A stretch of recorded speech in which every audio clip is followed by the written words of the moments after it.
this way, is it type of guy to you? There's no first place, but he's part of a race. Many years ago, I did a party called Offline in the Park, which had a really great turnout. I was really happy for that, I must admit, for everyone who came along. Rosita was there. I hope she comes in tonight. She's a laugh. And lots of good people turned up. And the hardest part about that event, actually, was me just taking a chance, not discussing it with anybody like usual, just said, right, I'm going to do a party in the park. Let me give it maybe 6 weeks. It was really cold as well, but I said to myself, it's going to be hot on this day. It turned out to be the hottest day of the year so far, on the day. So I just put on Facebook, right, bring what you want to see. Amy turned up by there, Amy Ramirez, she's brilliant. She brought flowers, she brought stuff to give away as well. And it was just an amazing turnout. Everyone came, they played, they even brought Twister. Someone brought Space Hopper, and they brought some of the best attitude you could imagine. And the toughest part of that, for me, the most anxious part, was when I turned up at the park. I printed out these leaflets, these little logos for people to hold up so we could take photos. I spelled offline in the Facebook font and using Facebook colours, you know, the blue and background with the white. And I said, right, it starts at 1 o'clock. So 12:15, I'm on my way. I walked to the park and I sat there and I waited. And I thought, what if no one shows up? What if, you know, like, it's just an idea of mine. And on Facebook or anywhere really, when you plan something, people just type in, yeah, I'll be there, it's going to be good, blah, blah, blah. And, you know, if you ask 100 people, only 5 are going to turn up. I asked maybe about 500 people, I guess, in total, and maybe they told some of their friends. But the turnout was massive. It was such a good day. And there's 12:15, I walked to the park. I've got my paper in my hand. I had a box for some reason. I forget what that was for, but I sat on it and I just waited and waited. And no one was turning up, and it was 12:30.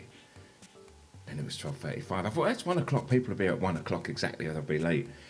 And Emma Nicholson turned up with her new boyfriend, Pablo, an amazing guy as well. And they'd been out the night before. They hadn't even been to sleep yet. It was, you know, they'd been out on Saturday night. Then they turned up, and I was so pleased to see them, because Emma's an amazing woman. She organises these amazing parties, which I only went to one of them. It was one of the best parties I've ever been to, and I met some wonderful people. And so I sat talking with them, and then suddenly someone else turned up, and someone else turned up, and people I didn't even expect, or people I talked to on Facebook and hadn't actually met in person turned up. I just mentioned you, Amy, talking about offline in the park, when you turned up and you gave flowers away, and you just created a beautiful atmosphere. And I'll go back again. I was talking about how anxious I was, and just organising this event called Offline in the Park. I was going to do it nationally, and I thought that's going to take too much effort to pull off, and wonder if other people will do it if they don't know me. So I thought I'd do it just locally. So I said to everyone, just 6 weeks in advance, I'm doing a party in the park, offline in the park. You know, I wanted it to be a no social media day, but I thought people want to film this, they're going to use their phones anyway, and I feel bad, or like I failed maybe. So I said, okay, it's just a day to come off your computers, you know, and not use computers. Come to the park.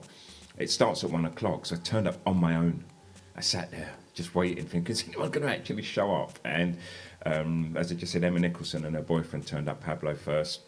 And then people started coming in, and it just got more colourful, and it got brighter. People who didn't even know me turned up, and I just thought, wow, we've pulled it off. We've pulled it off.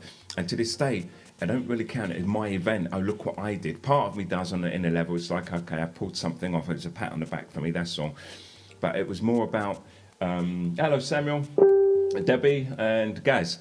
It was more about the fact that people had faith in me and in themselves to turn up to an event where I said there's going to be no music, you know, don't bring any music. Didn't want a conflict of music. I don't want people over there playing reggae, then rap, and then playing techno and psytrance over there. So bring what you want to see. Let's make this a day out for all of us. And everybody turned up, and everybody made it a fantastic day.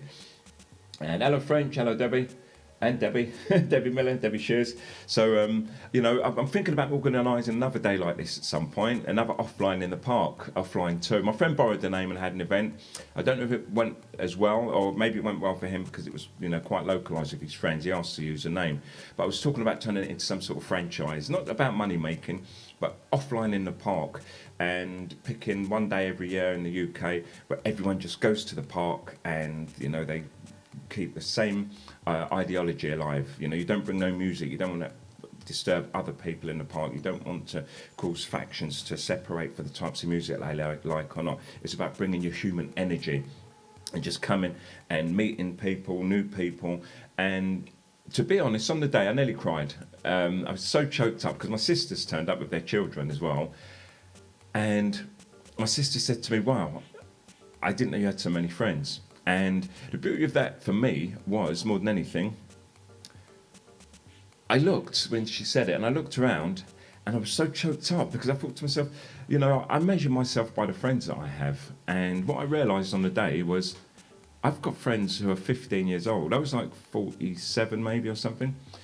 50, something like that. I've got friends who are 15 years old. I've got friends who are 35, friends who are 50, friends who are 60 years old.